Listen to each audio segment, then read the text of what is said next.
Gravar antes que eu esqueça. Hoje, então, estamos agora gravando hoje mais um estudo do NEP, Núcleo de Estudo e Pesquisa do Evangelho, do Cefa, Centro Espírita Francisco de Assis. E hoje, né, só explicando a ausência de Larissa, ela está aqui encaminhando a tese dela, está um pouco atarefada, dando aula ao mesmo tempo, terminando a tese. Mas graças a Deus está tranquila, tá tudo em paz. Não tem para que ficar agoniado. Já está na fase final. O mais difícil passou. E o nosso amigo Antônio também está se recuperando, né? Que bom que ele nos mandou notícias, já tá melhorando. Então, em breve estará conosco. Então, hoje a ideia é a gente progredir, né, com esse nosso tema do testemunho de João Batista a respeito de si e finalizar esses elementos, né, que faltam. Larissa até me mandou aqui um material, deixa eu já abrir aqui também. E se der tempo, a gente até comentava, né, agora há pouco, que acho que é inevitável que durante a nossa fala agora a gente traga contribuições de interpretações morais, interpretações pessoais. E como a gente tem tempo, são poucos elementos, muita coisa a gente já falou, eu acho que a gente vai. Fique bastante à vontade nesse sentido para a gente começar já hoje esse ponto. Oi, Olívio, boa noite, meu amigo. Seja bem-vindo, a gente acabou de começar, estou aqui explicando como é que vai ser a dinâmica de hoje. Faltam 3 elementos, então, o profeta que ficou com Alexandre, o versículo 23 ficou com Israel, e Betânia ficou com Larissa. E depois disso, se der tempo, ainda tem aquele videozinho do João Batista. Como a gente comentava, a gente está fechando o ciclo João Batista, né, nesse ano, com esse estudo, né? E eu acho que é legal até talvez a gente pensar em fazer alguma coisa diferente quando a gente. Eu estava até pensando se eu trazia alguém para poder conversar conosco, ou algum. Pena que não tem obras específicas, por exemplo, cinematográficas sobre João Batista. Eu sei que Eli chegou até a mandar uma, mas era de Elias, acho que um filme de Elias, né? Depois a gente pode ver isso, mas eu acho que é marcante a gente encerrar esse ciclo sobre o precursor, né? Então, de alguma forma, a gente fazer algo diferente. Mas vamos só dar uma recordada aqui na passagem, né? Deixa eu colocar aqui em tela.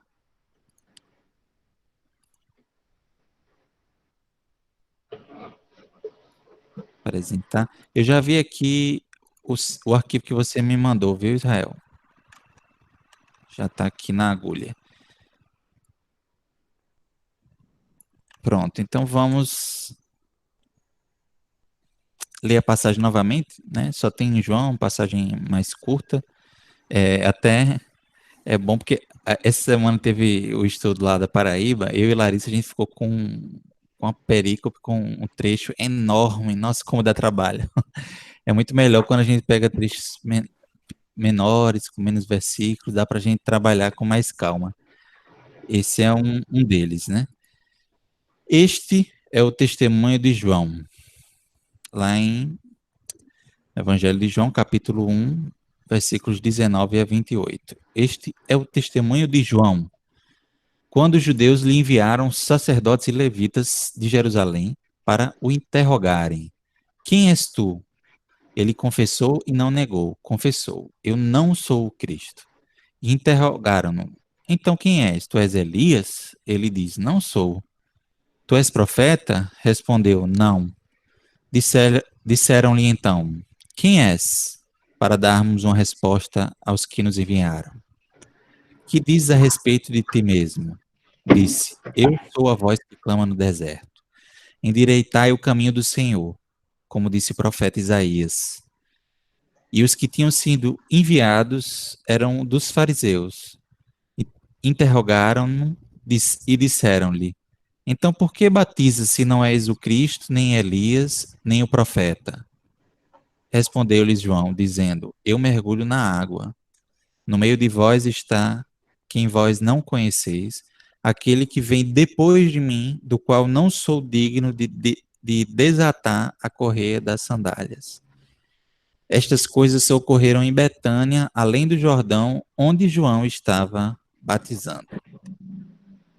Então, esse é o nosso objeto de estudo, a nossa passagem. Nós conversamos na semana passada sobre sacerdotes, levitas, refletimos um pouco sobre a palavra testemunho e vimos um pouco da biografia do Elias, e comparando um pouco, refletimos, né, um pouco comparando com João Batista, foi um papo bem legal, que a gente vai continuar hoje, então. Amigo Alexandre, você conseguiu achar alguma referência em relação a o profeta aí que é falado nessa passagem? Sim, Ismael. Ismael, teu vídeo congelou aqui. Não sei se para o resto do pessoal tá ok. Mas, enfim, parece que é problema meu mesmo, gente. Pronto. Ismael congelou. Ismael, eu esqueci de mandar, mas eu gostaria de apresentar aqui, pode ser? Pode, fica à vontade. Então, Deixa eu tirar aqui a minha apresentação e aí você coloca a sua. Tá, joia. Pronto. Pronto, vocês já conseguem ver aí, né, a imagem?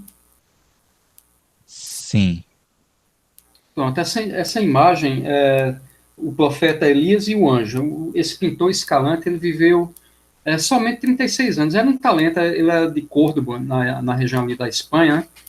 E essa pintura foi feita entre 1667 e 1668.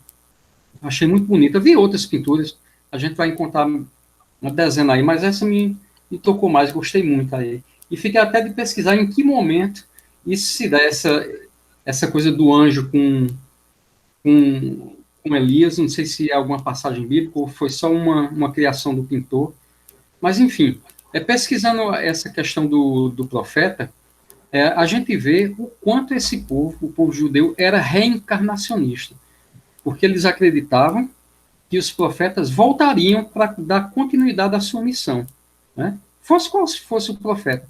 É tanto que no início da passagem que nós lemos agora, eles perguntam, tu és Elias? A João, pergunta-se a João, porque eles realmente acreditavam nisso. E aí eu fui ver uma referência lá em Gênesis, capítulo 9, versículo 6, que diz assim, ó, se alguém derramar o sangue do homem, pelo homem se derramará o seu, porque Deus fez o homem segundo a sua imagem. Falando da reencarnação, daquela coisa do resgate, enfim. E em Apocalipse, né, bem depois do Gênesis, a gente vai encontrar, no capítulo 13, versículo 10, a gente escuta assim, ó, se alguém leva para cativeiro vai. Se alguém matar a espada, necessário é que seja morto a espada. Aqui está a perseverança e a fidelidade dos santos. Um pouquinho antes, Jesus vai dizer, repreendendo a Pedro, quando Pedro ataca Malco, aquilo não foi uma defesa, porque Jesus não estava sendo atacado com a violência que Pedro usou para atacar Malco, e Jesus diz, no capítulo 26, versículo 52 de Mateus, guarda a tua espada no seu lugar, pois todos os que pegam a espada, pela espada perecerão. Fazendo uma clara referência também a Gênesis, assim como, né, já preparando o campo para o que a gente leu aí em Apocalipse. Então, era um povo que realmente cria na reencarnação, né? A gente, no nosso último encontro, discutiu aquela coisa, mas será que João realmente tinha necessidade de passar por aquilo? Então, ainda voltando sobre reencarnação, sobre essa coisa da expiação e do arrependimento, no livro dos Espíritos, né, o capítulo 2 das penas e gozos futuros, existe lá um trechinho que chama de expiação e arrependimento. E a pergunta 999 diz assim, ó, basta o arrependimento sincero durante a vida para que as faltas do Espírito se apaguem e ele ache graça diante de Deus? A resposta dos espíritos é bem curtinha. Ele diz assim: o arrependimento concorre para a melhoria do espírito, mas ele tem que expiar o seu passado. Mais uma vez, nos convidando ao resgate de nossos débitos ou equívocos, enfim, né? É claro que Pedro, a gente pensa que essa é uma fala de Jesus, mas é Pedro que diz que o amor cobre uma multidão de pecados, né? Eu até vi numa passagem, uma colega espírita aqui, que ela diz, isso foi de Jesus, pá. Aí eu fui pesquisar de novo só para confirmar, mas é Pedro que diz, né? Isso, exatamente. Tem Então, uma carta de Pedro. cobre sim Belíssimo. uma multidão de pecados, e não quer dizer que a gente não vai sofrer, não, viu? É quando a gente se dispõe a amar que a gente mais sofre, que leva xingamento, é o preconceito, até mesmo com violência. A gente vê no filme de Divaldo, que eu achei, fiquei assim, poxa, impressionado. O cara joga cocô em Divaldo, o Divaldo oferece um pão e leva cocô na cara. Então, quando a gente vai se dispõe a amar, não quer dizer que não vai passar por dificuldades, por humilhações, né, por perrengues aí, mas enfim, tudo isso dentro da linha de resgate, né? O curioso é que no livro Lições de Sabedoria, em uma entrevista com o Chico, o repórter pergunta, né, a Chico sobre fazer um breve comentário sobre a morte do Batista. Então, Chico, antes de responder, faz um comentário verbal, mas escreve à mão. Ele dá a resposta por escrito. E um trechinho da resposta de Chico diz assim, ó: mas perguntamos a nós mesmos, na intimidade de nossas orações, se ele, o Batista, não se teria exonerado do rigor do karma, caso agisse com misericórdia no exercício do que era considerado de justiça para a família de Herodes. E Chico termina dizendo: é um ponto de minhas reflexões na veneração com que cultivo o amor pelos vultos inesquecíveis do cristianismo. Então Chico ainda passa assim a dizer, poxa, talvez ele nem tivesse necessidade de passar pelo aquele karma, caso tivesse agido também com, vamos dizer assim, um pouquinho mais de doçura na aplicação da justiça, né? Porque a gente sabe que a verdade deve ser evidenciada, né? Mas a forma com que a verdade nos chega, né? Aí ela vai fazer uma certa diferença na recepção dessa verdade, no trato com a pessoa que nos traz a verdade, né? Que é o meio, a ferramenta que o Pai se utiliza para que chegue até nós a verdade. E aí, agora entrando, sim, especificamente no item profeta, a gente vê aí que na fonte que eu peguei, o dicionário da Bíblia de Almeida, ele diz aqui: profeta é a pessoa que profetiza, isto é, que anuncia a mensagem de Deus. No Antigo Testamento, os profetas não eram intérpretes, mas sim portas-vozes da mensagem divina. Trazendo nesse ponto aí uma diferenciação do profeta para os rabinos, os doutores da lei, os sacerdotes, se bem que os sacerdotes tinham tarefas vamos dizer, mais de operacionalizar os rituais, os cultos, né? Mas eram também conhecedores da lei. Então, eles se arguiam também do direito de ensinar, de interpretar a lei. E aí, nessa referência que eu trouxe aí da Bíblia Almeida, fica claro que o profeta não. A tarefa do profeta não é a do sacerdote, não é do rabino, não é aquela o papel do fariseu, de estar a todo momento falando e pregando. Tá?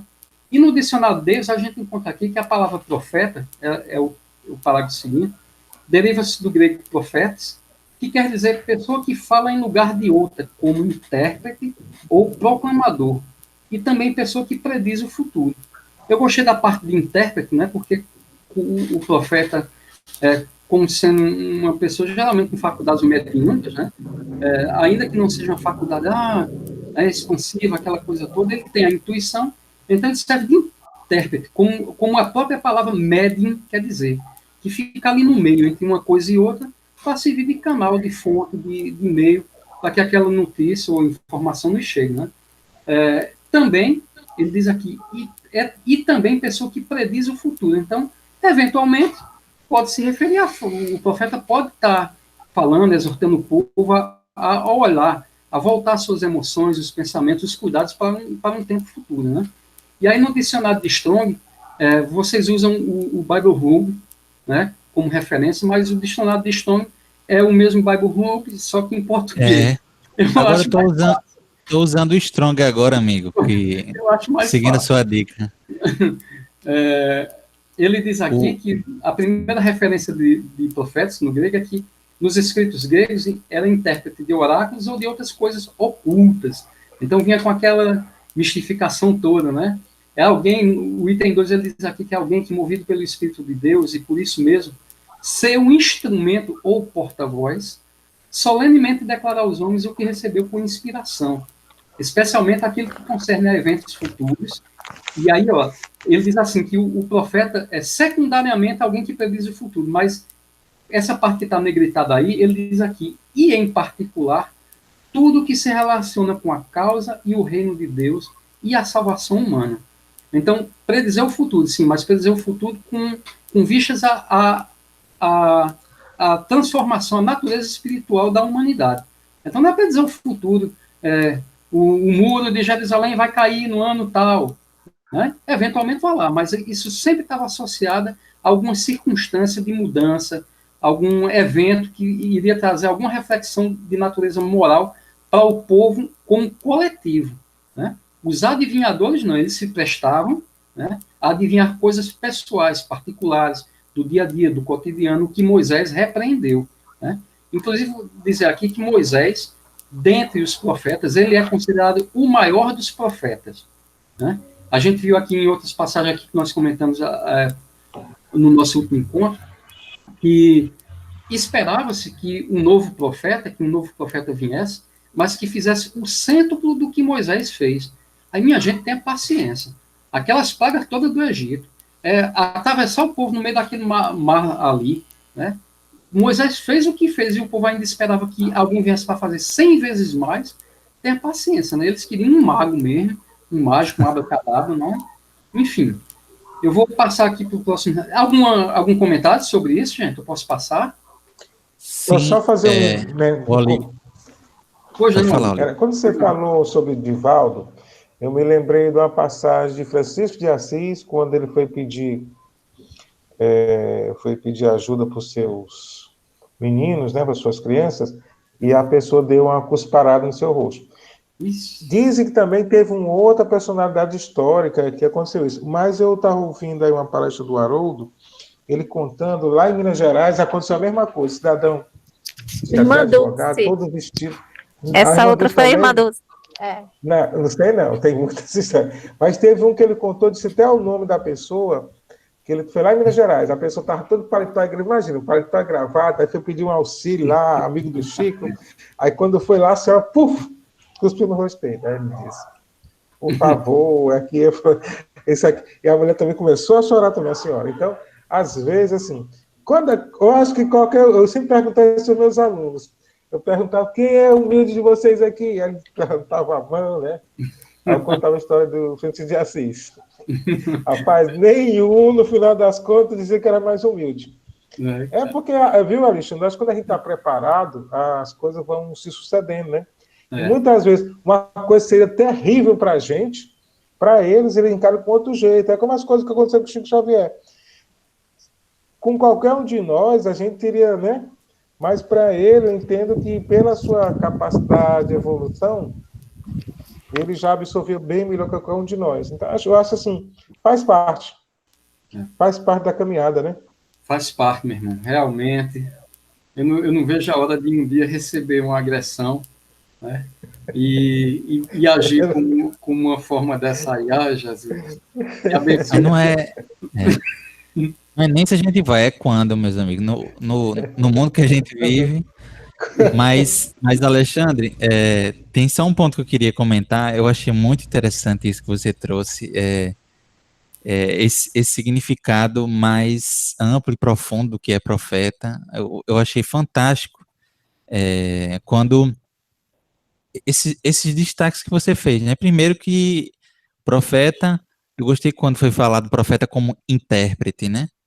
Porque se fala do, do profeta que é o oráculo do futuro, o profeta que traz a revelação, mas ele também é um intérprete, né? Como qualquer médium, ele é aquela ferramenta que canaliza a informação. Isso é precioso para a gente, porque a gente a gente enxerga a importância, por exemplo, de uma revelação como a Torá, mas é uma revelação que, naturalmente, ela veio através dos homens e tem características dos homens. E a gente precisa saber diferenciar, né, a lei divina da lei humana que se mistura, né, na Torá. E, e aí eu achei muito interessante, isso é algo até que o Haroldo comenta muito, que o profeta é aquele que tem uma visão, alguma visão seja do futuro, seja do plano espiritual, ou alguma figura, alguma imagem que passa uma mensagem, e ele é aquele que quando ele volta aqui para o mundo corporal, ele tem que interpretar e dar um jeito de passar essa mensagem. Nem sempre ele consegue passar essa mensagem, mas eles pelo menos tentaram nos dar esses avisos. Achei, achei ótimo aqui essas concepções de profeta, de profecia. É muito importante a gente enxergar dessa forma. Ismael, eu esqueci de falar. Alexandre, só assim, vocês falando, né? E me veio a música Médiuns, né? De Tim Vanessa. É outra que sintetiza também, né? Que ele tem um verso que diz assim: hoje médiuns, antes profetas, faculdades não mais ocultas. Eles o que eles sintetizam, né, essa coisa, né, que a gente hoje está estudando. Esse intérprete que no passado, né, era chamado de profeta, e hoje são tantos, parece que está dando em árvore médium. Ah, é. Ruth, você canta bem, viu? Já temos aí a nossa voz feminina oficial aí para harmonizar os encontros. E, gente, enquanto Ismael falava aí sobre a questão do intérprete, eu lembrei que eu tinha passado muito rapidamente a leitura sobre José, o papel de José com o faraó, né? Porque José serve de intérprete. Vê só a mediunidade dele como intérprete do sonho de faraó, né? E é a partir dali que começa toda a história do povo hebreu ali, né, que vai ao auge a partir de José ali no Egito, né? Aquela coisa toda que José traz e traz a família, enfim. Mas também só para focar nessa parte aí da questão do intérprete que Ismael falou bem. E aqui... Oi, Israel. Só lembrando assim um pouquinho, para ressaltar, assim, é claro que além da crença do povo judeu na reencarnação, lembrar assim que Elias, para eles também o entendimento que Elias foi arrebatado, né, para o céu. Ele tinha, então, eu falo assim, dentro da concepção judaica tinha crença assim das reencarnações, né, mas só ressaltando essa questão do profeta Elias. E uma coisa que me veio à mente quando você falou ali, até citou o caos lá do Chico, né, falando que ele escreveu, falou sobre João Batista, do que ele, porque ele foi martirizado, né, ou passou para o desencarne da forma que foi. Lembrando que os dois, vamos dizer assim, dentro daquela tradição dos messias que viriam, cada um, até eu vou comentar na minha passagem lá assim, com algumas características. E como Cristo, vamos dizer assim, que é o governador da terra, ele veio testemunhar o amor, a gente vai ver que João Batista ele veio testemunhar a justiça, né? Porque as diretrizes gerais de João Batista eram em cima da justiça. E como testemunhar a justiça se você não passar por aquilo que você houvera feito no passado, né? Então, Joia, meu irmão. Obrigado aí também pelo complemento. E dando continuidade, então, gente, eu tenho agora do dicionário Davis esse outro item que diz aqui, ó, que havia homens que não eram oficialmente profetas e que, no entanto, possuíam o dom de profecia. Davi era profeta e, como tal, falou de Cristo. E não era profeta oficial, era rei. E os seus escritos não figuram entre os livros proféticos. Daniel possui em alto grau o espírito profético, mas nunca se dedicou a exortar o povo, sendo apenas estadista e governador no reinado dos persas e babilônios. e seus escritos, como os de Davi, faziam parte do agiógrafo, ou escritos sagrados. Aí está aqui, veja, cânon, que é a referência. Né? Continuando, eu vou ler aqui do Dicionário Bíblico de Azer, Dicionário Católico, que é o subtítulo. Ele diz assim: mas o essencial de um profeta é falar em nome de Deus e não prever o futuro, ou estar sujeito a transes proféticos. O Senhor, conforme Números, capítulo 11, versículo 25, o Senhor desceu na nuvem e lhe falou, e tirou do Espírito que estava sobre ele e o pôs sobre as 70 autoridades. Quando o Espírito veio sobre eles, profetizaram, mas depois nunca mais tornaram a fazê-lo. Isso quer dizer também que a faculdade mediúnica, que o estar profeta, era uma característica também temporária, que podia vir e vir, como a gente sabe que a mediunidade hoje, os médios, né, os que trabalham seriamente, que realmente se dedicam a esse trabalho, mantêm uma linha constante ali de comunicação, mas a mediunidade também tem essas idas e vindas, né? A sensibilidade do médium às vezes está mais afinada com o plano espiritual, outras vezes não está, né? Então a comunicação fica ali com algum ruído, enfim. Mas eu gostaria de saber que Davi, apesar de ser profeta, não era um profeta como os demais, né? Eu lembro que Elis comentou comigo aqui numa conversa que, olha, eu nem sabia que Moisés era profeta, porque Moisés era mais dado a coisas administrativas, a liderar o povo, né? Então, por estar também no governo, ou, sei lá, administrando, tomando conta de uma certa propriedade, isso não retira também a característica de profeta das pessoas daquela época, né? Então, é isso que ele vem dizer aí, que Davi, por exemplo, era rei, né? Era profeta, perdão, era médium, mas não era profeta. A dedicação principal de Davi era outra. Daniel também, da mesma maneira. Enfim, essa passagem, quando ele diz aí que o Espírito veio sobre eles e profetizado, mas depois nunca mais tornaram a fazê-lo, e se trata de uma reunião que está lá com Moisés, com a turma lá dos 70, e parece que para o povo se acordar, para ter noção da coisa lá, o Espírito de Deus vai lá, cai sobre eles profetizam, eles têm consciência de alguma coisa aí de natureza espiritual, é claro, né? E depois disso, o dom de profecia é retirado deles. Mas aí eles passam a compreender aquela situação ali, e parece que isso foi mais eu abro o olho porque a coisa é assim, é o que Moisés está dizendo mesmo. Então, gente, posso passar aqui para o próximo? Só tem mais 2, viu? Pode. Bem, então, no dicionário Champion, eu peguei aqui essa referência que diz que Abraão foi a primeira pessoa a ser chamada de profeta na Bíblia, né? E Moisés foi o primeiro profeta nacional de Israel, quer dizer, aquele que teve reconhecimento por toda a nação, até porque era ele que estava conduzindo uma nação que estava se formando ou se ou unificando naquele evento como uma verdadeira nação. Então Moisés tornou-se uma espécie de modelo dos profetas de todos os tempos. Muitos rabinos chegaram a pensar que Jeremias fosse Moisés reencarnado. De acordo com tal tradição, os principais profetas voltariam para cumprir novas missões proféticas. Essa tradição também é exemplificada na doutrina acerca de Elias e João Batista. Os profetas e os sacerdotes eram ambos líderes civis e religiosos na cultura dos hebreus. Isso foi oficializado nas posições ocupadas por Moisés e Arão, e o ideal foi levado avante durante toda a história subsequente de Israel. Então, o que a gente falou, né, logo no início, que eles realmente acreditavam que os profetas viriam para dar continuidade, né, com novas missões, na verdade, dar continuidade, né?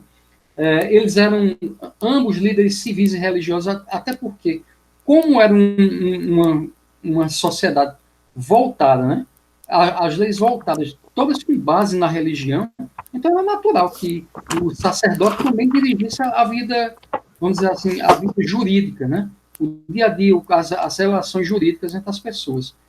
E aqui na Wikipedia, eu peguei essa fonte lá, que ele diz assim, ó, bem como os aspectos adicionais da aliança revelados a Moisés, que é considerado o maior profeta do judaísmo. É só um reforço do que a gente diz lá no início, nesse parágrafo anterior aí, que Moisés serve de exemplo, modelo. Então ele é o maior, porque um médium aí, vou dizer assim, de poderes, não, mas que realizou coisas incríveis, né, através da mediunidade dele. Então ele serve ali como parâmetro, como modelo, ó. E olha que esse povo ainda esperava um profeta que viesse para fazer 100 vezes mais. Então, Eles estavam querendo muito mais do que Moisés ali.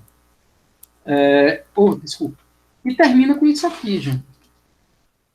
Não, desculpe. Na verdade, termina com esse slide aí, tá bom, gente? Então, era isso aí que eu tinha para trazer para vocês como profeta e era isso. Obrigado. Muito bom, Alexandre. Deixa eu só ler a imagem. Coloque a imagem de novo que você colocou no início. É, realmente, como você desconfiava, ela fala de uma passagem. Estava dando uma olhada aqui. É uma, é uma passagem da vida de Elias, logo após o momento que ele manda matar os sacerdotes de Baal. É, aqui para mim não apareceu ainda a imagem.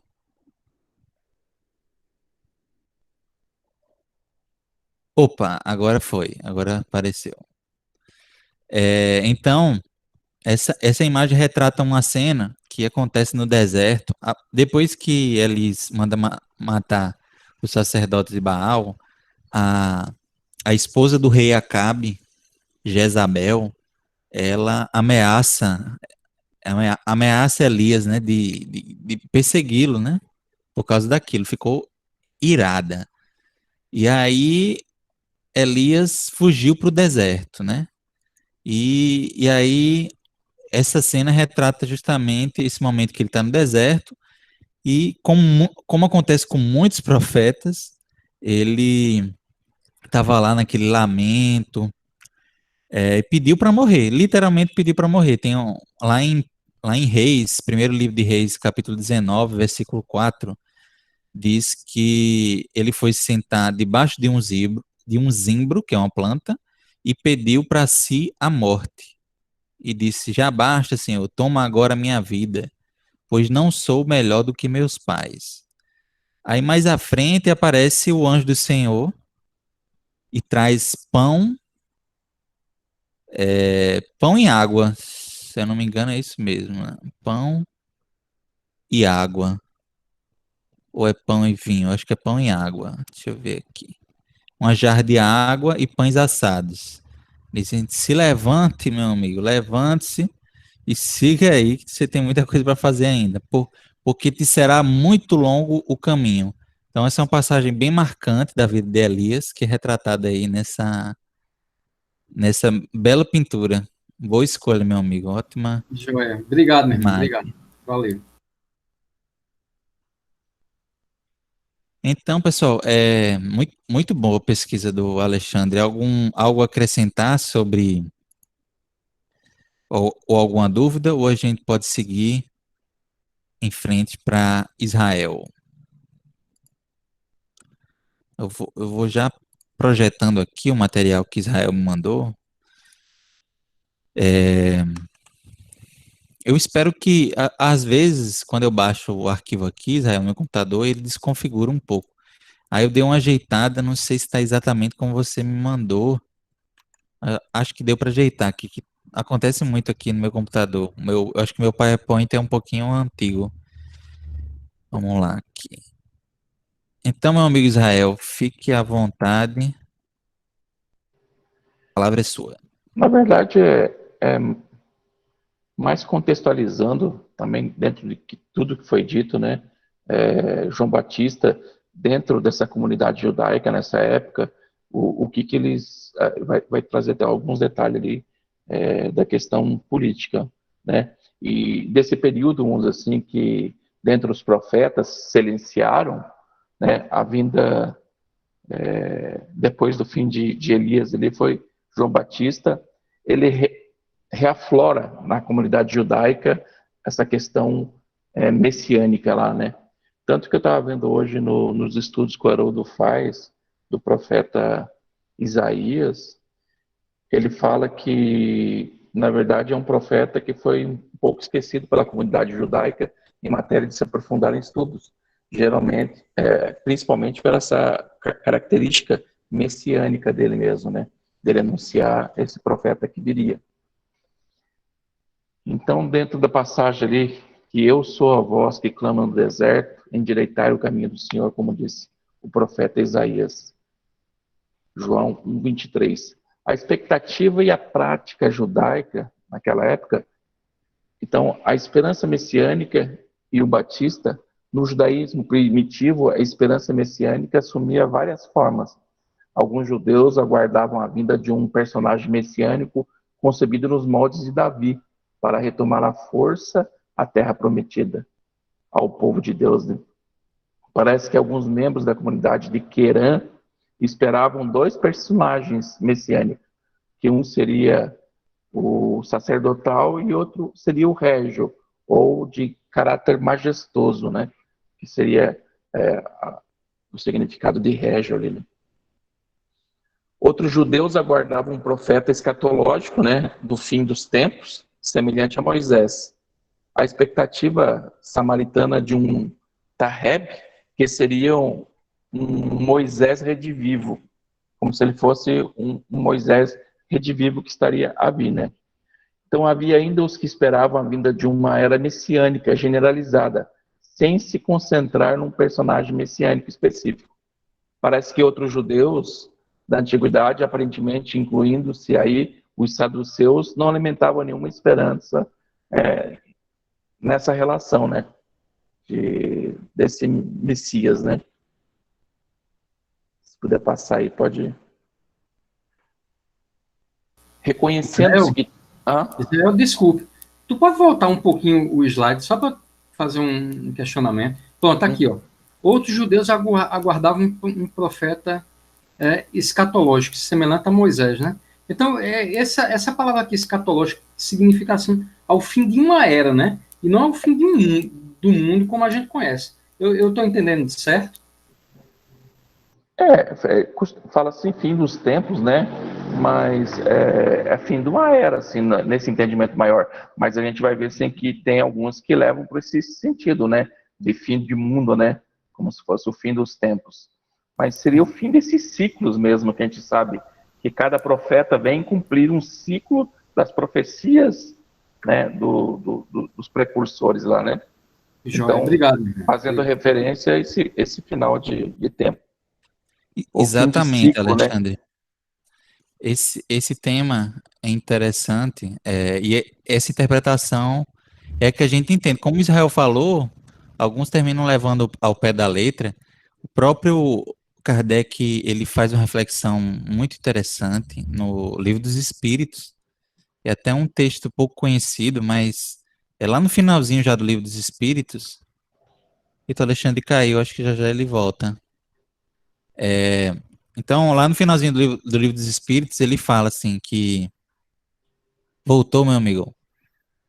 Tudo certo? Voltei, obrigado. Então, o que eu ia dizendo é que tem um texto de Kardec que ele fala desse juízo final. Ele fala, o juízo final não seria um símbolo no qual ainda pouco compreendido pelas pessoas. Isso numa pergunta lá no fim, uma das últimas perguntas do Livro dos Espíritos, onde está falando sobre ressurreição e reencarnação. Aí ele toca no assunto do juízo final, né, do fim dos tempos, e faz essa interpretação, que é, na verdade, uma metáfora para o fim de um ciclo, né, de transformação do planeta, e principalmente do próprio ser. Eu acho isso importantíssimo, porque a gente tem ainda uma visão bem complicada desse fim dos tempos, desse julgamento final. Eu acho que ali nesse texto o próprio Kardec está reconhecendo que a humanidade ainda viria, talvez, a interpretar melhor e conhecer melhor o significado desse símbolo, né? Porque a gente ainda leva muito para o pé da letra. E sem a compreensão, talvez, da doutrina, da continuidade da vida, da sobrevivência da alma, fica realmente sem sentido, né, esse juízo final. Mas com a chave da revelação espiritual, vai ficando um pouco mais possível de interpretar. Câmbio. Joia, obrigado.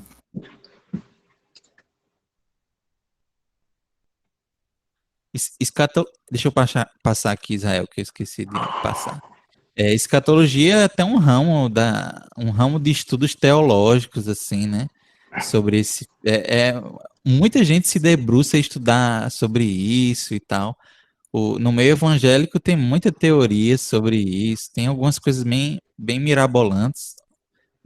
A gente respeita, mas entende que, na verdade, o símbolo vai por outra linha. Talvez indo lá no Apocalipse, no profeta Daniel, a gente começa a entender um pouco mais esses símbolos, mas é muito profundo, assim.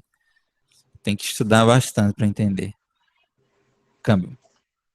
Eles estudam esses elementos do fim dos tempos, né? Estudam o Apocalipse, interpretando, vamos dizer assim, como se fosse, sim, mais em algumas questões. Não vou dizer que são todos também, né? Cada vertente tem uma análise, às vezes, aprofundada, que a gente, às vezes, assim, a gente se surpreende com o entendimento, a gente faz comentários, às vezes, do evangélico, mas tem coisa que a gente vai ver, assim, como a respeito de Champlin mesmo, né?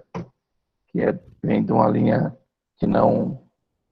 que é evangélica também, e tem uma interpretação, às vezes, muito parecida com a nossa doutrina espírita, né, em alguns momentos. Então, reconhecendo-se que todos os movimentos messiânicos no judaísmo primitivo tiveram algumas repercussões sociais e políticas, mesmo que nem sempre fosse esse o objetivo, é fácil deduzir que João Batista, que até onde sabemos não fez nenhuma reivindicação messiânica, foi visto como um personagem messiânico. Além disso, é possível que alguns o tenham visto como uma ameaça às autoridades. E, à luz das ideias judaicas sobre o martírio, não é impossível que tenha existido seguidores de João muito tempo depois de sua morte. Então, a gente vai ver que mesmo depois da morte de João Batista, ainda continuou muitas pessoas seguindo, vamos dizer assim, aquele princípio e aquele ensinamento dele, né? E ele não se reverenciava ali como sendo um personagem messiânico, né? Todos esses personagens messiânicos, inclusive o Batista, deixaram implícita e, em alguns casos, expressavam a crença de que as coisas não estavam como deviam no meio do povo de Deus. Desse modo, pelo menos por implicação, o próprio fato de haver tais movimentos era uma denúncia contra as autoridades existentes, religiosas e políticas, judaicas e romanas. Foi nesse ambiente que João e Jesus chegaram, despertando esperanças messiânicas e deixando as autoridades incomodadas a ponto de, por fim, ambos serem executados. Então, eles vêm nesse momento, assim, desse silêncio dos profetas, né?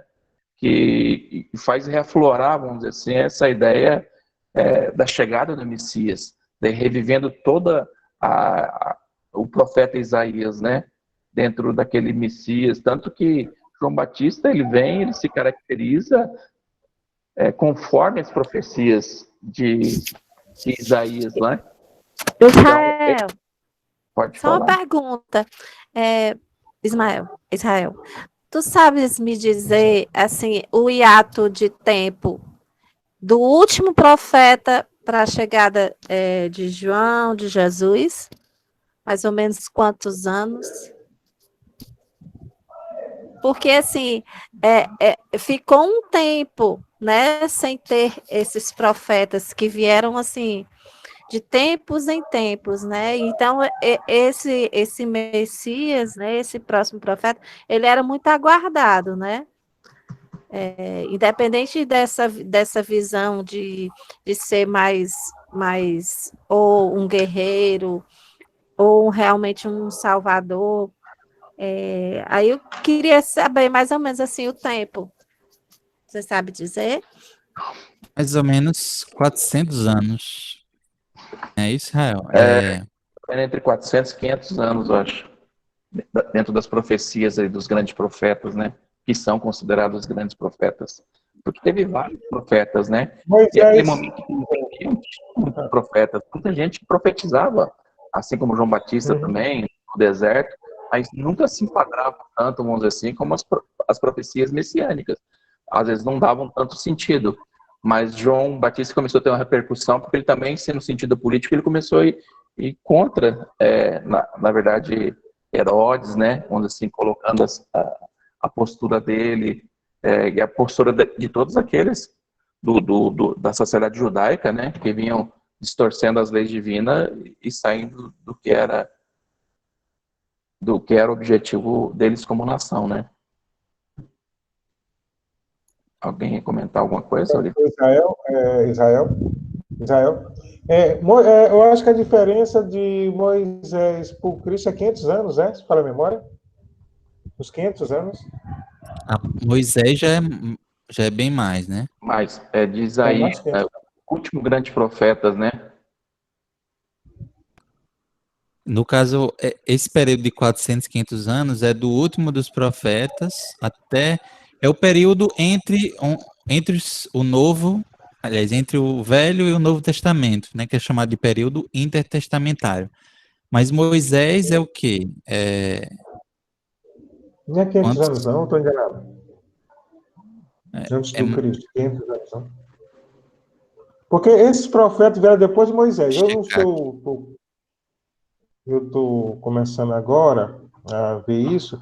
Mas então esses profetas, porque eu li na semana passada que Elias foi 900 anos antes de João Batista, né? Elias, né? Foi 900 anos, né? E Moisés, eu imaginava que seriam 500 anos. Então, esses outros profetas vieram após a volta do Egito, né? E não... Porque realmente a Ruth fez a pergunta e me despertou aqui vários questionamentos em termos de datas para mim. Eu sou meio ruim de data. somos dois. Estou consultando aqui. Esse período entre os testamentos eu lembrava, mas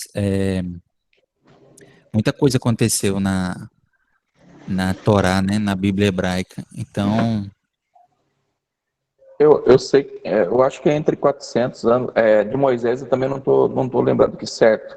Eu sei que fala que Isaías, né? Ele começa seu ministério 740 anos antes de Cristo, né? E aí que ele faz as predições dele, né? Que no ano 26 a 29 depois de Cristo, que viria, né? Ele profetiza, na verdade, a voz do que clama no deserto. Então a gente vai ver lá em Isaías 45, ele falar já dessa voz que clama no deserto, 740 anos antes, né? Então Isaías, que já é posterior a Moisés.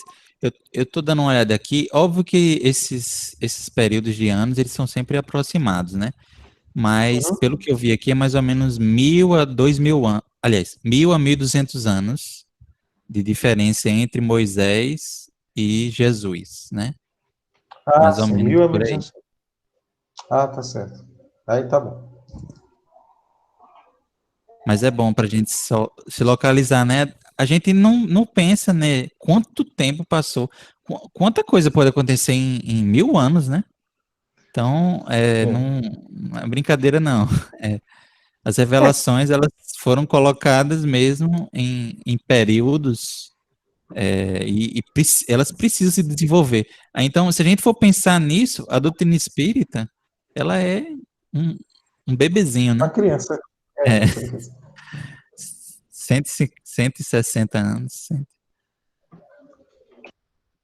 Pode passar daí, eu acho que é o último slide ali, só para a gente contextualizar um pouco. Porque, na verdade, a gente acaba voltando a dizer já muito do que já foi dito, né? Mas é mais para frisar essa questão dentro da sociedade judaica, né? O que eles espelhavam com o Messias, as questões políticas que tinha envolvida também. João Batista convidava seus ouvintes ao arrependimento, quando ele estava pregando no deserto, né? Um dos temas importantes da pregação de João era que a ira escatológica, né, ou a ira do fim dos tempos de Javé, logo se abateria sobre Israel. O que não está claro é a relação entre a pregação de arrependimento feita por João e sua prática batismal, né? De acordo com Joséfo, o arrependimento era visto como pré-requisito para se receber o batismo de João.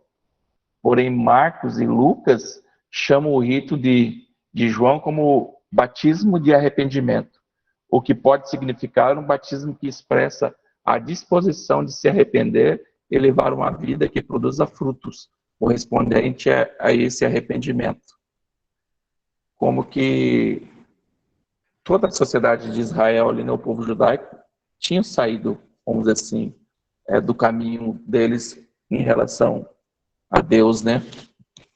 E João Batista vem, nesse momento do precursor do Messias, chamar eles, né, para o arrependimento em si. E dentro dessa simbologia aí, porque o batismo já era feito como purificação, né? Aí, no caso, ele traz como arrependimento dos erros do passado, né?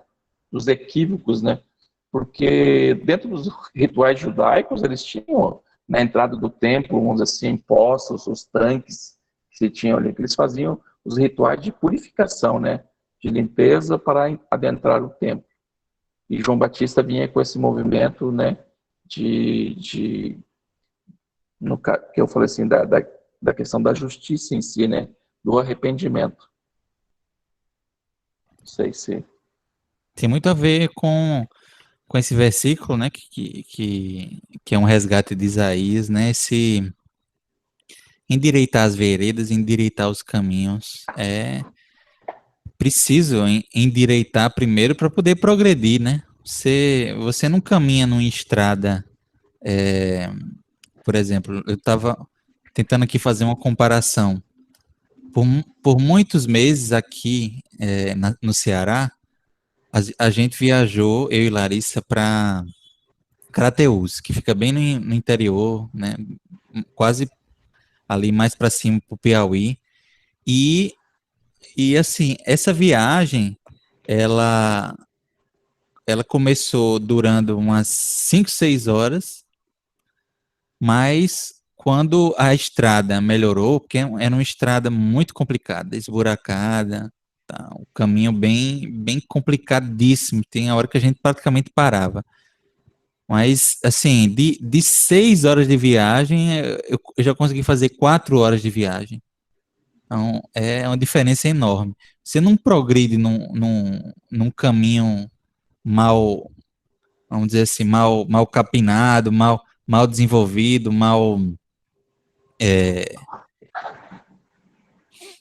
como é que chama? Tem um verbozinho que é quando o agricultor vai lá abrindo o caminho no matagal, e que se faz muito aqui no Nordeste, eu esqueci. Mas você precisa primeiro aplainar esse caminho para poder percorrer ele. Isso fica muito claro, essa Desbravar? mensagem. Não, né? Não é desbravar, não. Sim, nós tem varando, isso, Alexandre. Varando o caminho com muitos. Hoje se usa, até recentemente se usa uma peixeira, um facão, mas se usava também a vara mesmo, né? Assim, um pedaço para ir abrindo o caminho que não existe no matagal, né? Então, aí depois esse caminho vai ser percorrido por outras pessoas, e daí vão surgindo as trilhas que a gente conhece hoje, para você percorrer alguma região, uma floresta, uma caatinga. É a mesma coisa. Esse eu acho que é a missão, foi a missão de João Batista, varar esse caminho, preparar esse caminho, aplainar ele, e por isso que, de fato, vem o arrependimento, a metanoia primeiro, essa condição. E como o texto que você colocou fala, na verdade, era uma condição de querer. Não era que quem chegasse ali para se batizar já estava arrependido. Pelo menos é a forma que eu entendo. Pelo menos assim, a vontade de eu querer fazer essa transformação da metanoia, porque eu acho, a gente até discutiu, né? Talvez a palavra arrependimento em português não nos passe a profundidade que é a palavra grega metanoia, essa transformação, né, que é a que está lá no original do Evangelho. Então, eu acho interessantíssimo isso. E aí eu passo a bola para vocês, mas já prometo que já mantendo esse tema aí que o Israel nos trouxe, esse versículo que o Israel comentou, foi comentado pelo Emmanuel numa mensagem no Caminho, Verdade e Vida, capítulo 16. E é uma mensagem curtinha. Depois, eu acho que talvez para encerrar a nossa reunião de hoje, a gente possa ler essa mensagem e discutir um pouco sobre ela. Mas antes, passo a bola aí para vocês, se vocês tiverem algum comentário, dúvida, algo a acrescentar sobre o que Israel e o próprio Israel também. Eu não sei se fazer uma análise fechada, né? Que nem assim, até o livro estava falando questão de relação de tempo e espaço, até para o tempo que a gente vive nesse final de ciclo em si, né? A gente vai ver assim que o povo judeu, que foi o povo escolhido por Deus, a questão de trazer essa mensagem do Deus único, né? Então recebeu toda aquela mensagem, toda aquela missão, onde que a sociedade com o tempo ela se deturpou e saiu dos trilhos, né? Então quando João Batista vem, ele fala assim que vai aplainar as veredas, né? Ou é chegado os fins dos tempos, que seria essa questão escatológica aí, fim do tempo da promiscuidade, né? Dos desmandos, do poder vamos dizer assim, de tudo que era imoral, né? Tanto na época ou até a época de hoje mesmo, né? E é o fim de um ciclo, né? E quando ele vem exemplificar a própria justiça, assim, quando ele cumpre, vamos dizer assim, como Elias, sendo João Batista, e deixa o cenário da forma que ele deixa, né? E da mesma forma que às vezes ele decapitou várias pessoas. Então, eu não sei, dentro desse fechamento, se está quase que nesse meio desse ciclo aí, porque é o mesmo instante que vem Jesus. Ele vem já um período que já era capaz, que essa sociedade já era capaz de entender essa transcendência dessa viagem que a gente está fazendo como seres espirituais, né? Onde que Deus já não é aquele Deus mais, vamos dizer assim, o Deus vingativo, o Deus do olho por olho, dente por dente, e sim aquele Deus de amor, que é capaz de perdoar, né? E transcender também a questão assim, de entendimento de existência em si, né? Que a casa do meu pai existe outras moradas. Então Jesus vem nesse meio onde que ele não pode dizer tudo também, mas quase que no meio desse ciclo, dessa jornada, dessa nossa caminhada, né? Tanto que a gente vai revendo assim, a gente tá quase que esses trabalhadores mesmo, esses persistentes no erro, vamos dizer assim, na última hora, né? Estão tendo a oportunidade de se restabelecer com a lei divina, que somos nós, que fazemos parte dessa sociedade judaica, vamos dizer assim, porque Jerusalém está falando é o ser humano, né? Essa coletividade do planeta em si, né? Não só para o povo judeu. Isso, Gabi.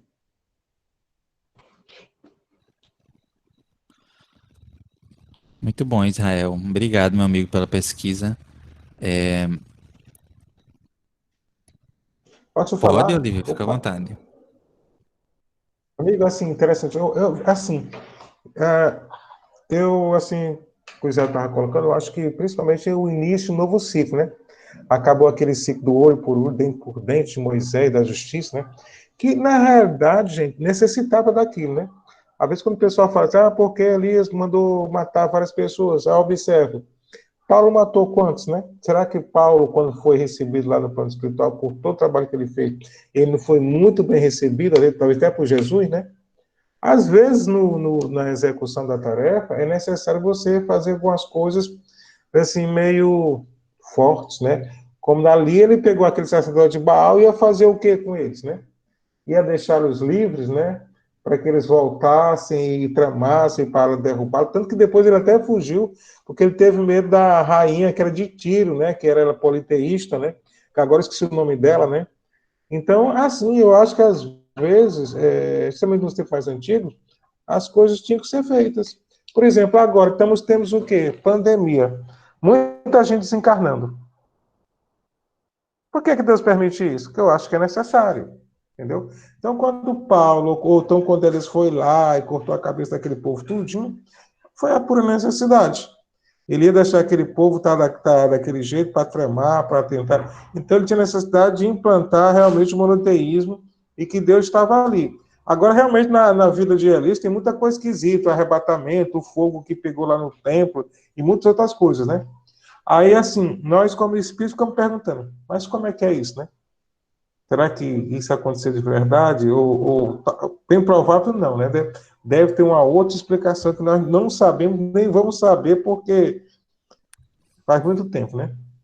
Mas era isso, eu acho que é um início de um novo ciclo.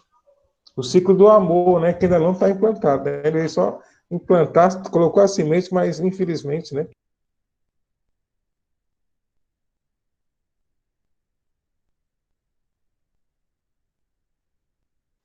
Tá sem som, Ismael. Opa, desculpa, gente. Eu apertei 2 vezes aqui sem querer. Realmente, meu querido, a lógica da época era uma lógica de violência, né? Era comum a reação, é, o fato de você querer provar algo, né? Em geral, se utilizava essa forma da violência, se impor através da violência. Era a lógica, era o padrão do momento, né? É óbvio que hoje isso já não é mais aceitável. Mas veja que interessante que até dessas coisas ruins, Deus faz coisas boas, acontece no final. Pegando aí o exemplo que o Olívio trouxe de Paulo, acho que o Emmanuel traz numa mensagem dele, como que as próprias perseguições de Paulo, né, que, enfim, geraram muitas mortes, geraram muito sofrimento aos cristãos, mas terminou proporcionando que os cristãos se espalhassem, né? E a mensagem atingisse outras regiões, até lá perto da Espanha. E aí o mesmo Paulo que perseguiu esses cristãos, que muitas vezes fugiram e terminaram fundando comunidades nessas outras cidades, esse mesmo Paulo é o Paulo que vai mandar carta para essas cidades, vai visitar, vai viajar, né, por terra, por mar, justamente visitando esses que ele perseguiu. Olha que bela história é essa de transformação que o Evangelho nos traz, né? Principalmente essa história de Paulo de Tarso, é uma história muito forte e muito bem resgatada aí pelo amigo Olívio. Mais alguém quer comentar algo em relação a esses pontos? Então, eu acho que a gente poderia, deixa eu compartilhar aqui com vocês, a gente poderia ver essa mensagem aqui do Emmanuel. Vamos lá. Mensagem 16 do livro. Eu vou projetar aqui, livro Caminho, Eu Verdade e posso Vida. ler, Ismael? Claro, você adivinhou, inclusive, que eu ia pedir para você ler. Capítulo 16. Deixa eu ajustar aqui. Tá dando para ver aí, né, pessoal? Tá muito pequena a Eu, letra, não, né? eu tenho um verdadeiro amor por essa série de livros, com essas mensagens e de Emmanuel, né? A gente, no dia a dia, né, deu saudade agora do AE, né? A gente trabalha na assistência espiritual e a gente sempre usa, né, como auxílio ao Evangelho, as mensagens de Emmanuel, né? Aí deu saudade, né, dos assistidos agora que gostavam, né, quando a gente trazia as mensagens de Emmanuel.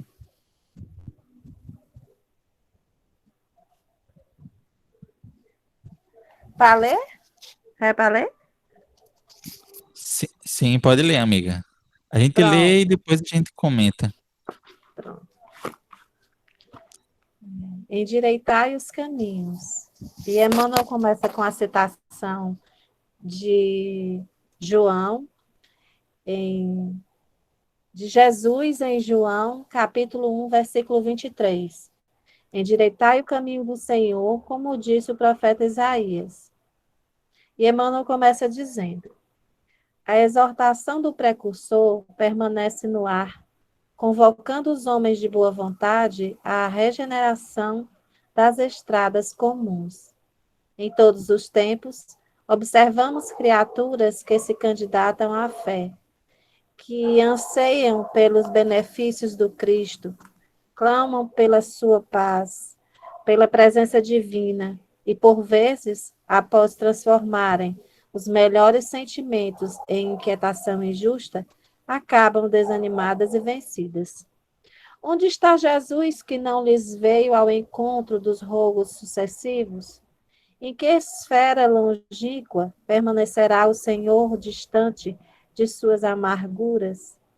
Não compreendem que, por intermédio de mensageiros generosos do seu amor, o Cristo se encontra em cada dia ao lado de todos os discípulos sinceros. Falta-lhes dedicação ao bem de si mesmos.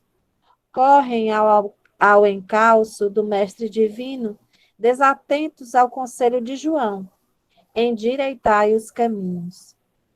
Para que alguém sinta a influência santificadora do Cristo,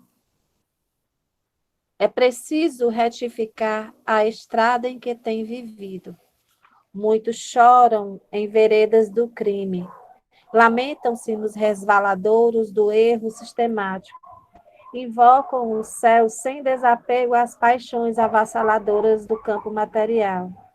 Em tais condições, não é justo dirigir-se à alma do Senhor, à alma ao Salvador, que aceitou a humilhação e a cruz sem queixas de qualquer natureza. Se queres que Jesus venha santificar as tuas atividades, endireita os caminhos da existência, regenera os teus impulsos, desfaze as sombras que te rodeiam e senti-lo-ás ao teu lado com a sua bênção. Este é Emmanuel.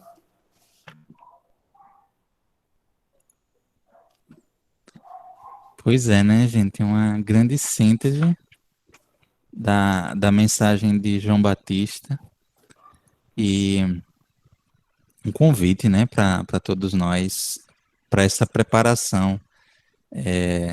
Não adianta a indignação, como ele fala aqui, a inquietação injusta, né? Se a gente não se propõe a preparar os caminhos, a gente às vezes quer resultado sem esforço. Eu me. Deus do céu. Pois é. A gente estava comentando há pouco tempo sobre isso, né? Sobre esses caminhos, né? Que deviam ser endireitados, né? Você fala do seu percurso, né? Com Larissa, né? E é o nosso percurso, né? Da nossa vida, né? Nós, enquanto ser, internamente, né? Que externaliza os nossos atos, né? No dia a dia. Como é que a gente está caminhando, né? A gente vai tropeçando nas estradas tortuosas que a gente mesmo procura, mas também graças muitas vezes a essas quedas que a gente consegue levantar e seguir, né? Nessa hora eu me lembro do auto-perdão, que é muito importante, porque se a gente cai e não percebe que a gente pode melhorar e fica também na culpa, né? A gente não consegue endireitar essa estrada e caminhar. Então, é um lembrete, né? Lá desde Isaías, passando por João Batista, né? Se a gente quer a misericórdia divina, a gente tem que se endireitar, se reformar intimamente, né? Pois é, eu acho que essa mensagem, assim, o que mais tocou em mim dessa mensagem enfim, tem várias reflexões aqui, mas ela começa falando sobre esse desânimo que às vezes nos bate. Eu acho que o desânimo é algo que pode atingir todo mundo, né? Seja espírita, seja evangélico, seja religioso ou não, né? E aceitar isso, né? E entender isso, que é um passo para que a gente possa trabalhar, né? Quem às vezes não acorda. Hoje, confesso para vocês, tive uns pesadelos de noite, não tive uma boa noite, aí acordei meio desanimado. Mas a gente precisa ir endireitando esse caminho, né? Então, durante o dia, procurei, óbvio, com a ajuda de Larissa, bastante a ajuda dela, e redirecionando minhas atividades para, enfim, são às vezes iniciativas pequenas fazem muita diferença, né? Como, por exemplo, se movimentar, fazer um exercíciozinho, se, né, dar uma respirada, pegar um sol. Mas o que a gente não pode recair é em desistência, né? Me lembrei da cena que o Alexandre trouxe, né, da pintura.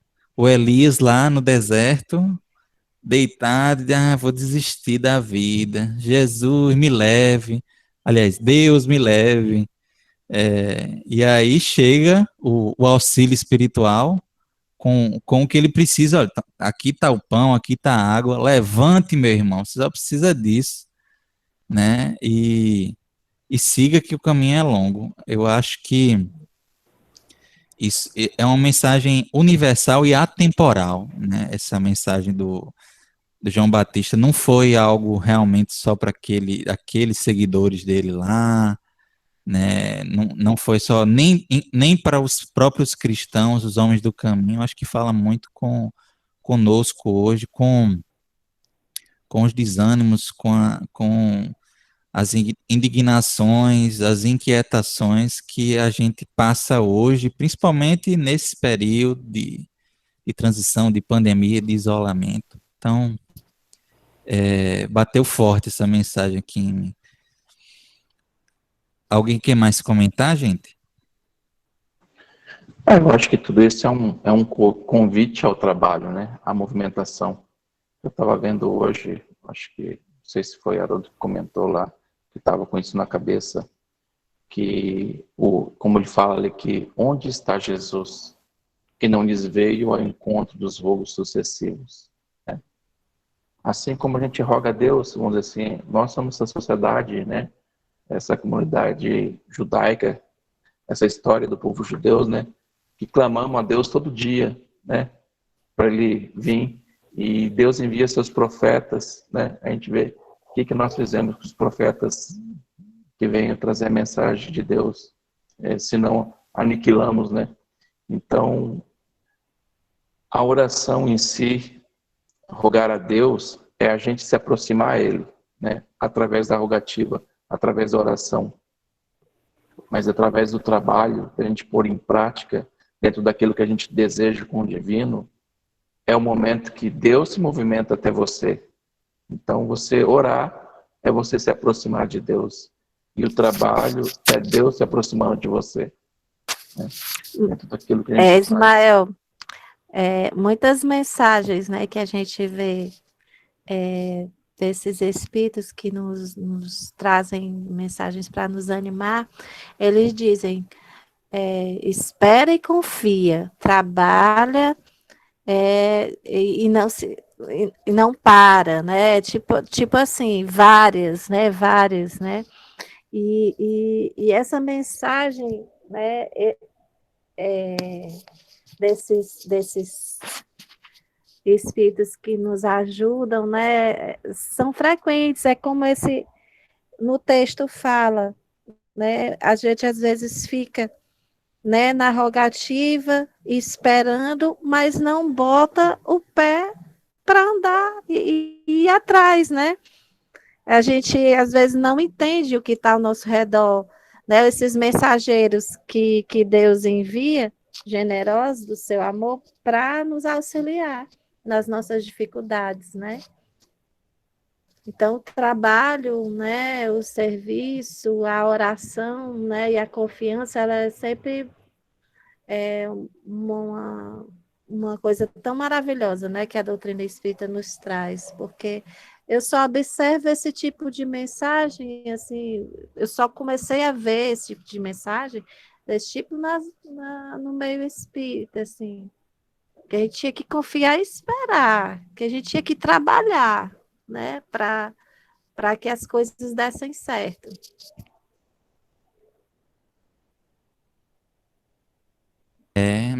O Evangelho é uma mensagem de esperança, de boa nova, né?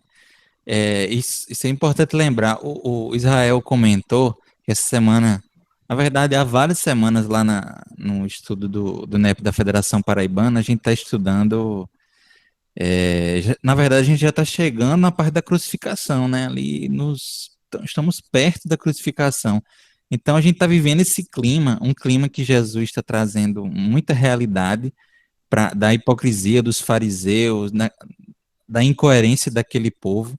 Então, semana a semana, a gente está sempre é, batendo nessa tecla num momento, vamos dizer assim, um momento mais reflexivo e mais crítico até das palavras de Jesus e do Evangelho, que é importante esse choque de realidade, mas isso não pode nos desanimar, né? Esses períodos vão acontecer, óbvio que ali eles estavam vivenciando momentos difíceis, de muitas reflexões, é isso que talvez a gente esteja vivendo agora, né? Eu falava com Larissa ali, quando eu estava vendo as notícias hoje, né? Na verdade, dia a dia sempre tem, além da mídia sempre dá mais ênfase a notícias ruins, né? Em geral, nesse período a gente tem tido uma notícia mais complicada do que a outra e aí eu olhava, poxa, olha, os dados do Covid, o Brasil é o segundo maior em número de casos do mundo, né? Aí eu venho conversando com a Larissa, poxa, o exemplo que o Brasil está dando não é legal e tal. A gente vai tendo esse choque de realidade, mas ao mesmo tempo a gente tem que perceber os aprendizados que esse momento vai nos trazer e não cair no desespero, no desânimo, né? Porque é muito fácil, né? Basta refletir um pouquinho sobre essas realidades mais difíceis que a gente termina recaindo em desânimo. Mas quantas coisas boas também não estão ocorrendo agora, e que a gente não para para prestar atenção, né? Quanto despertar de consciência, quanta gente tá até, mesmo isolado, tá conseguindo reatar novos laços. Confesso para vocês que esse isolamento social me fez reaproximar de muita gente que eu não falava há muito tempo, né? Virtualmente, mas já é um bom passo. E, enfim, outras dezenas de coisas oportunidades de auxílio, o trabalho fantástico dos profissionais de saúde. Enfim, o que a gente está vivendo é esse momento de endireitar as veredas, talvez, né? De aplainar os caminhos. E às vezes, para aplainar o caminho, é preciso um pouco de pancada, né? Para abrir, como Alexandre comentou, para varar o caminho, para abrir ele, precisa do facão abrindo ali. Então, talvez é isso que a gente esteja sentindo. É isso, meus amigos. Se alguém quiser comentar, fica à vontade. Caso não, a gente então parte para a nossa prece final. Eu acho que é uma mensagem que fecha bem esse nosso ciclo de João Batista. Então, semana que vem, a gente poderia até já começar um novo tema, caso vocês concordem. Ou também a gente depois conversa com o nosso amigo Antônio, se dá para a gente retomar aquele tema que ele ficou de trazer algumas reflexões, mas óbvio que o nosso amigo ainda está se recuperando, então não vamos nos preparar, talvez, então, se vocês concordarem, para entrar no próximo tema, que é ou vocês acham que ainda os primeiros discípulos. Porque, assim, hoje, né, a gente terminou essa questão dos elementos, mas a gente, de certa forma, já fez uma viagem pela interpretação moral e, na verdade, que a gente já tem feito há algum tempo, né? Então, talvez fazer uma outra reunião sobre esse tema seria retomar algumas coisas já, mas mais ou menos chover no molhado. Óbvio que a gente teria sempre coisa para discutir, mas chega a hora que é bom, né? Seguir em frente, progredir nos temas.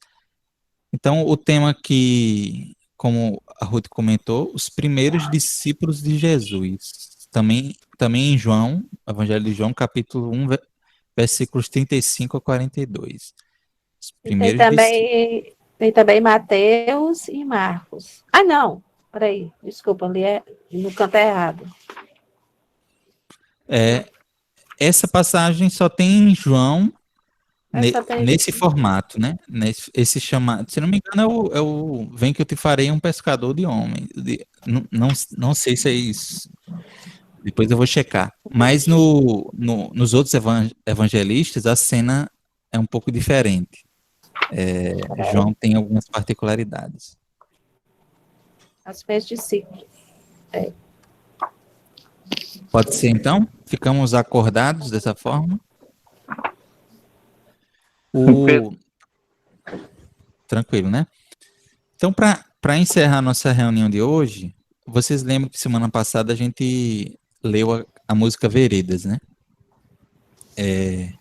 Para quem, como Israel e Alexandre, participam também do NEP da Paraíba, vai ser um repeteco, mas eu proponho para vocês a gente passar um vídeo, e aí sou eu tocando essa música. Eu podia até botar Tim Vanessa aqui, mas como vocês vão aguentar um pouquinho aí da minha voz, A gente quer ver você mesmo, mano. eu vou colocar então aqui o vídeo. Boa. Vou até cantar junto. Maravilha, maravilha. Muita gente me pede para tocar durante as reuniões, mas é difícil me organizar aqui pelo espaço e também pelo som. Então eu gravei alguns vídeos e Veredas foi um deles. Então, aproveitando essa oportunidade, eu vou colocar aqui para vocês. Deixa eu achar ele aqui. Como a gente vê uma mensagem que fala justamente dessa passagem que a gente estudou. Onde está as veredas?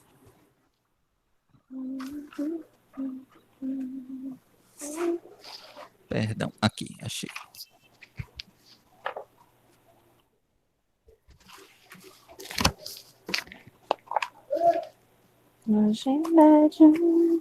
Já deve aparecer aí para vocês.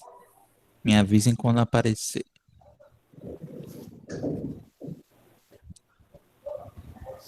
E aí, no caso, aquele vídeo do Evidências, fica para a gente ver em casa mesmo, porque acho que nosso momento aqui, a prioridade é a gente conversar, se ouvir, né?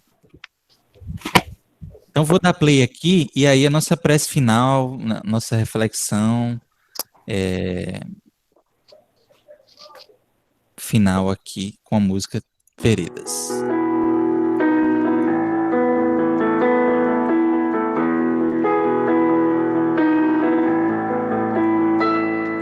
Elias no Carmelo, na defesa do Torá, ateia fogo às toras, condenando os adoradores de Baal. Ei-lo, João Batista, na aurora do Evangelho, clama a todo o povo o arrependimento dos homens, pois já vem rejubila desde o ventre de Isabel. Já não choram os seus filhos a Raquel, luz que arde nos desertos de Israel. Não se cansa, seu verbo é um bordão, vai em peles de camelo, gafanhoto e mel.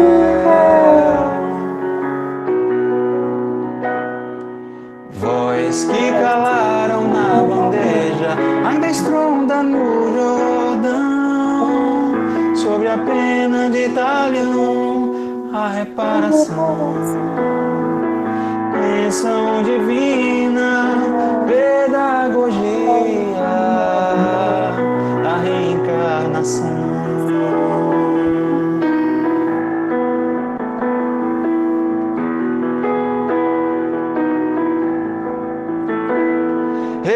desfilam desde o ventre de Isabel. Já não choram os seus filhos da Raquel. Luz que arde nos desertos de Israel. Não se cansa, o seu verbo é um bordão. Pai em peles de camelo, gafanhoto e mel.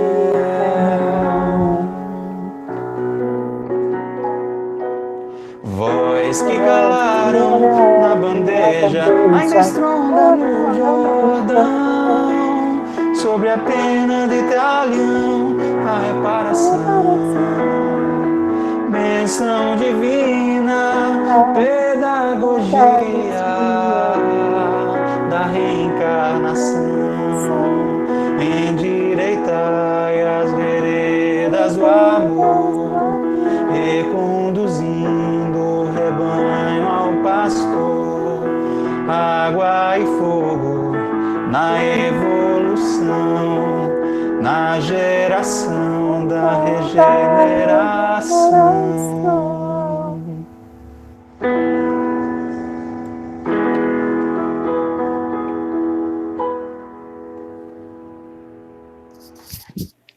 Esse é o nosso amigo Israel. É. Inclusive, Tá tô com a pensando o mesma quê? camisa do vídeo. Muito bem, Ismael, parabéns. É estranho essa sensação de você se assistir, mas é engraçado. Mas, gente, obrigado aí pelo estudo de hoje, foi maravilhoso. Um abraço grande para vocês e até sexta que vem, né? Até mais. Até Tchau, sexta, gente. Abraços. gente. Boa semana. Abraço. Fique com Boa Deus. semana, Olívia, Israel, Ruth, Larissa, Ismael. Tchau, tchau. Ruth, falar contigo. Eita, já saiu, ó.